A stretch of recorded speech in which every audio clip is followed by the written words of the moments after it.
How many times have you thought that I wish I had more time in my hands so that I can follow my dreams? Or how many times you have thought, I wish my life would be different and I would distribute my time in a different way so that I can follow my passion?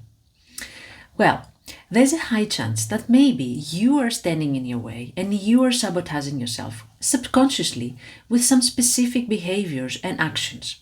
And this is what we're going to discover today.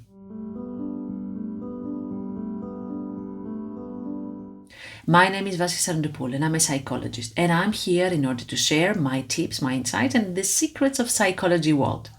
Stay tuned and don't forget to subscribe so that you will get the notifications every time we upload a new video. So let's start by discussing the self-sabotaging behaviors. And the first one is people-pleasing. Yes, we do that many times, and we put other people in a priority, and we let them use our time, our resources, our energy first. And what is left is a tiny bit of energy and time for ourselves. And of course, nothing can happen in there. And it's a habit we have because we think that other people need more than what we do, or that we think that our needs are not as important. So somebody else's dream is more important than ours, and we are going to help them, support them, give them resources, connect them with somebody else. The same things that we would do for our dream, but we're not doing it. So for some reason, if you are a people pleaser, then you feel that other people need more or deserve more than what you deserve. And that's why you are using this self-sabotaging habit. And that's why you're pleasing others and you're putting yourself last or somewhere at the bottom of your priority list.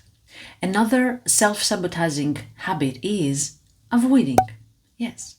Sometimes we are avoiding something which is uncomfortable, difficult, boring, or we are not knowledgeable enough in order to deal with that.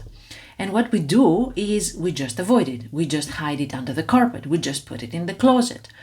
Or maybe we are avoiding difficult conversations. We know that we want to be with a person, but we have to do a difficult conversation for, an uncomfortable conversation for. We have to fight, let's say, for some things first before we commit to our relationship. And the more we don't do this uncomfortable conversation, the more we stay there in this in-between space where we don't make any decision, where we don't grow, we don't move on, we don't get married, we don't have kids, we don't move in together. But also we don't separate as well. So we just stay there lingering in this neutral space without making any important decision of our lives. Or we don't have this necessary conversation with our boss, claiming a promotion or discussing our future in the company because it's a difficult conversation. But at the same time, we stay there at the same level for more than what we should have stayed. Another self-sabotaging habit is being restless.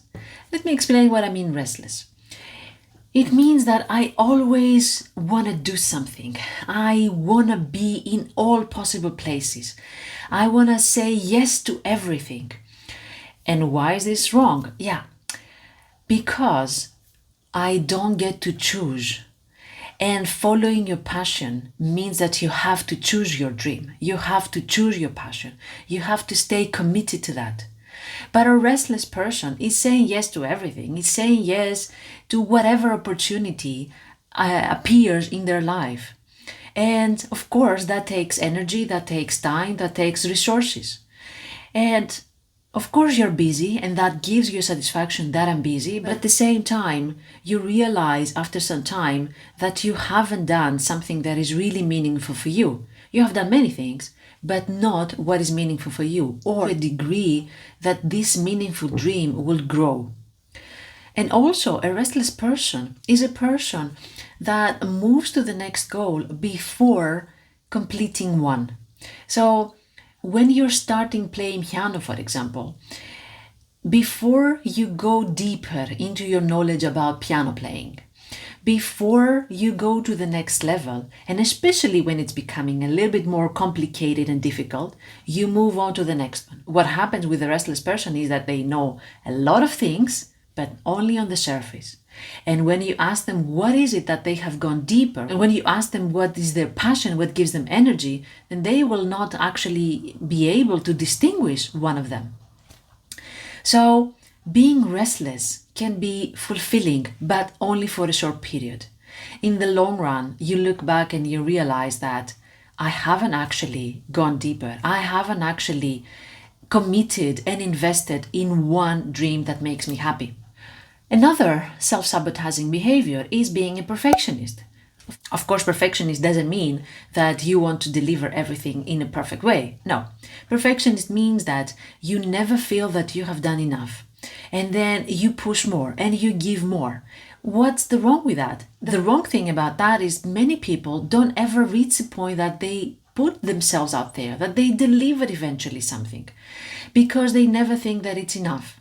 And what happens is that you will eventually get exhausted and you will stop doing what you're doing and you will stop loving what you're loving right now, because you will have gone into so much detail and you will have micromanaged yourself and other people that you will not have the energy to complete what you started. So being a perfectionist is not always something healthy. You can have the toxic perfectionist that focuses only on the details and trying to push themselves even more. And you will see eventually that they will be burnt out. And the last one, the last self-sabotaging behavior is self-victimizing. Yes, I've heard that a lot. Many people feel that it's better to put the responsibility on somebody else or on life or the world generally. If the world has treated me nicely, then I would have grown.